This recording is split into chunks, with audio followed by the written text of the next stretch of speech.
జగన్మోహన్ రెడ్డి గారు నిన్న మొన్న ఈవీఎంలు ట్యాంపరింగ్ జరిగాయి, ట్యాంపరింగ్ వల్లే ప్రభుత్వం ఇక్కడ వచ్చింది, లేకపోతే మా ప్రభుత్వం వచ్చేదని చెప్తున్నాడు. ఏంటంటారు, నిజంగా జరిగిందంటారు ఈవీఎం ట్యాంపరింగ్? 151 సీట్లు జగన్మోహన్ రెడ్డికి వచ్చినప్పుడు ఈవీఎం ట్యాంపరింగ్ జరుగుంటే ఇప్పుడు కూడా జరిగిందని అతను ఊహించుకోవచ్చు. తన గెలుపు ఈవీఎంల ద్వారా వచ్చిందని అనుకుంటే ఇప్పుడు కూడా అలా భ్రమలో బతకొచ్చు.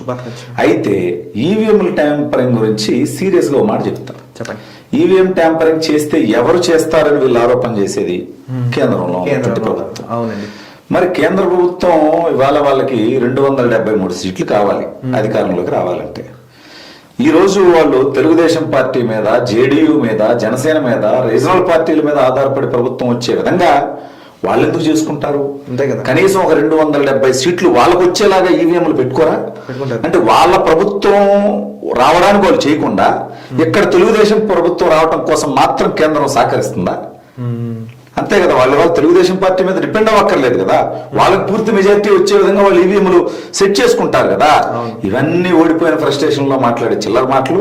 దీని మీద సుప్రీంకోర్టు కూడా నిన్న ఘాటుగానే వ్యాఖ్యానించింది. మీరు గెలిస్తేనేమో మీ గొప్పదనం, ఓడిపోతేనేమో ఈవీఎంల మీద తోయడం కరెక్ట్ కాదని చెప్పింది. జగన్మోహన్ రెడ్డి అలాంటి ప్రజలు తను చేసినటువంటి అరాచక, దుర్మార్గ, అవినీతి, దోపిడీ పరిపాలనకు వ్యతిరేకంగా, విధ్వంసానికి వ్యతిరేకంగా ప్రజలు తీర్పిస్తే దాన్ని ఈవీఎంల మీద నెపం నెట్టి అతను ఆ భ్రమలో బ్రతికితే అతను అలాగే బతకనివ్వండి.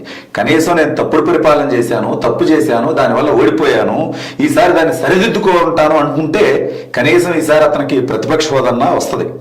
అలా లేకుండా ఈవీఎంల మీద నిందేసి తన ఆత్మద్రోహం తనే చేసుకుంటే ఈసారి తన గెలుపు కూడా నమ్మకం ఉండదు. ప్రతిపక్ష హోదా ఇస్తాను, నేను అసెంబ్లీకి వస్తాను జగన్మోహన్ రెడ్డి చెప్పడం ఎలా ఉందంటే చిన్నపిల్లలు క్లాసులో టీచర్ని బెదిరించేలాగా ఉంది. అసలు జగన్మోహన్ రెడ్డి ఇలా ఎందుకు ప్రవర్తిస్తున్నాడు అంటారు? జగన్మోహన్ రెడ్డి వల్లే, జగన్మోహన్ రెడ్డి చెప్తున్నాడు, పక్కన ఉన్న వాళ్ళు ఎవరైనా ఆ పరివారం ఎవరైనా ఉంటారు, వాళ్ళని అలా తయారు చేశారు జగన్మోహన్ రెడ్డిని. ఇప్పుడు జగన్మోహన్ రెడ్డి అసెంబ్లీకి వస్తే ఏం చేయాల్సి వస్తుంది? తను 5 సంవత్సరాలు చేసిన అరాచకం, అక్రమ కేసులు, దోపిడీ, దుర్మార్గాలు, అవినీతి, విధ్వంసం, వీటన్నిటికీ తన సమాధానం చెప్పుకోవాలి. చెప్పుకోకుండా పారిపోలేడు. అవును. అవన్నీ సమాధానం చెప్పాల్సిన పరిస్థితి వస్తుందని వాటిని ఎదుర్కొనే దమ్ము లేక, ధైర్యం లేక ఇప్పుడు లోకేష్ అన్నని మంగళగిరిలో ఓడగొడతా అన్నారు, చంద్రబాబు నాయుడు గారిని కుప్పంలో ఓడగొడతా అన్నారు, పవన్ కళ్యాణ్ గారిని అసెంబ్లీ గేట్ తాకనివ్వనున్నారు. ఇవాళ వాళ్ళందరూ భారీ మెజార్టీలతో, అఖండ మెజార్టీలతో వచ్చిన తర్వాత లోకేష్ గారి మెజార్టీ 91,000. జగన్మోహన్ రెడ్డి జీవితంలో ఇంతవరకు అంత మెజార్టీ రాలేదు. ఇప్పుడు జగన్మోహన్ రెడ్డి మెజార్టీ 60,000, పవన్ కళ్యాణ్ గారి మెజార్టీ 70,000 పైగా.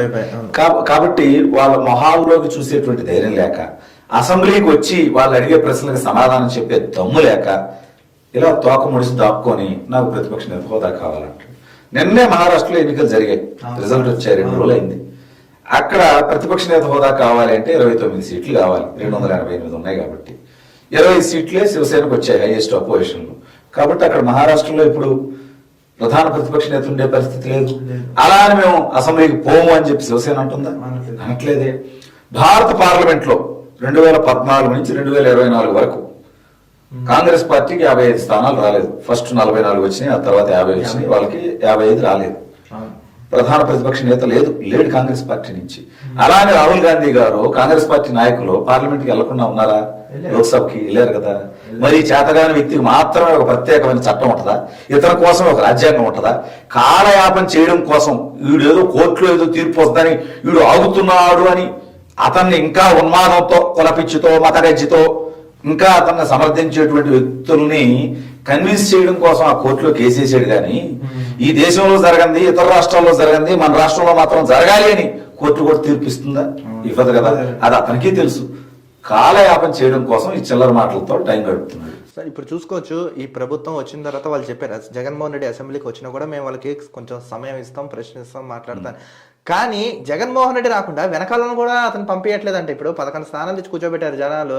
ఇలానే చేస్తారే పొద్దున ఒక్క స్థానం పరిమితం అవ్వచ్చు, లేకపోతే పార్టీ భూస్థాపితం అవ్వచ్చు. కనీసం అతనికి ఆయన మేలుకు ఎప్పుడు జ్ఞానోదయం అవుతున్నాడు. ఇంత మూర్ఖపు ధోరణంగా ఎందుకు వెళ్తాడని నాకు అదే జరుగుతుంది.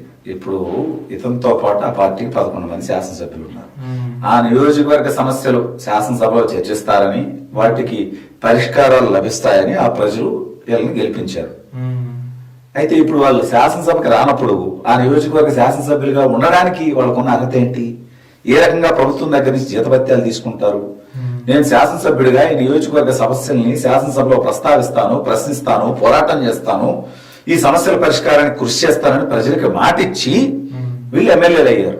శాసనసభకు రానప్పుడు వాళ్ళకి ఎందుకు ఆ 11 మంది రాజీనామా చేస్తే శాసనసభకు వెళ్లి ఆ నియోజకవర్గాల సమస్యలు ప్రస్తావించి వాటి పరిష్కారానికి పనిచేయగలిగిన వాళ్ళు శాసనసభకి వెళ్తారు.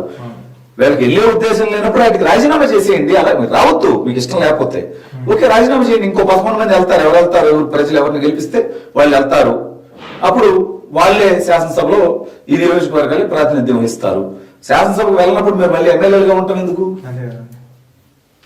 నెక్స్ట్ ఇంకొకటి చూడండి, ఇప్పుడు చంద్రబాబు నాయుడు గారు అంటున్నారు అమరావతి శాశ్వత రాజధానిగా ఉంటుందని. అమరావతిలోనే మేము పెట్టుబడులు కానీ అన్ని బాగుంటుంటారు. ఏ అంటే అమరావతి, పి అంటే పోలవరం, ఏపీ అంటున్నారు. పోలవరం కనీసం ఈ టీడీపీ హయాంలో ఇప్పుడైనా కనీసం అవుతున్నా పోలవరం చెప్పిన దాంట్లో ఒకటి, అమరావతికి మొత్తం పెట్టుబడులు తెస్తాను, అమరావతి అభివృద్ధి చేస్తాను అలా. అమరావతి రాజధాని. పెట్టుబడులు రాష్ట్రంలో ఉన్న ప్రతి జిల్లాకి ప్రతి నియోజకవర్గానికి వచ్చే విధంగా చేస్తా ఉన్నాం. గతంలో కియాని తీసుకెళ్లి అనంతపురంలో పెనుగొండ నియోజకవర్గంలో పెట్టాం. ఇప్పుడు స్టీల్ ఫ్యాక్టరీ వస్తే అనకాపల్లి దగ్గర పెడుతున్నాం. ఈ రకంగా పెట్టుబడులు అభివృద్ధి రాష్ట్రం అంతా ఉంటుంది, అమరావతి రాజధానిగా ఉంటుందని చెప్పారు. ఒకటి. పోలవరం విషయానికి వస్తే ఈ టర్మ్ కంప్లీట్ అయిపోయే లోపు పోలవరం కంప్లీట్ గా పూర్తి చేసి నిర్వాసితులందరికీ కూడా వాళ్ళకి ఇవ్వాల్సినటువంటి పరిహారం ఇచ్చి పూర్తి స్థాయిలో పోలవరాన్ని 100% 2029 లోపు పూర్తి చేస్తాం. అదేవిధంగా అమరావతిని కూడా 2029 నాటికి మొదటి దశ. ఎందుకంటే ఇవాళ హైదరాబాద్ హైటెక్ సిటీ గురించి అందరూ మాట్లాడుకుంటున్నారు, కానీ అదేం 5 సంవత్సరాలు 10 సంవత్సరాలు అవ్వాల, ఒక 25 సంవత్సరాలు 30 సంవత్సరాలు పట్టింది. అలాగే అమరావతి కూడా రాబోయే 20-25 సంవత్సరాల్లో మహానగరంగా వృద్ధి చెందుతుంది. రాష్ట్రానికి ఒక ప్రధాన ఆదాయ వనరుగా తయారవుతుంది. ఇవాళ తెలంగాణలో 60% ఆదాయం ఒక హైదరాబాద్ లో వస్తుంది. ఇది జిల్లాలకి లేకపోతే పథకాలకి రాష్ట్రం మొత్తానికి పంచిపెట్టగలిగినటువంటి పరిస్థితి ఉంది. అదేవిధంగా మనకు కూడా అమరావతి అలా అవ్వడానికి 20-25 సంవత్సరాలు సమయం పడుతుంది. కానీ ఫస్ట్ ఫేజ్ 2029 ఎన్నికల్లోపే పూర్తి చేసి రెండో ఫేజ్ పనులు కూడా ట్రాక్ లోకి తీసుకొస్తాం ఖచ్చితంగా 2029 నాటికి.